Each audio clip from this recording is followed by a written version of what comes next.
ষড়যন্ত্র করছে আনছে। ষড়যন্ত্র করা মানে কি, আপনি সময়টাকে বেছে নিয়েছেন, পঞ্চায়েত নির্বাচন হলো তখন আপনি এই ইস্যুটাকে নিয়ে আসলেন, আবার আরেকটা নির্বাচন হলো তখন আবার একটাকে নিয়ে আসলেন। এটা ষড়যন্ত্র নয়? যে enforcement department is a neutral body, যদি নিউট্রাল বডি হিসেবে কাজ করে আমরা দেখব।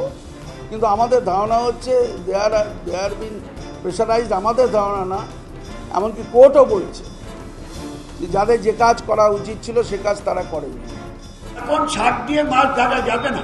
তৃণমূলের নেতা নেত্রী তারা আজকে এই কাণ্ডের সাথে জড়িয়ে আছে, আর প্রতিটি ক্ষেত্রে মুখ্যমন্ত্রী তার দল তাদের প্রোটেকশন দিচ্ছে। এই এত বড় কেলেঙ্কারি যেই সংস্থা করলো তার একটা উচ্চ পদে আসীন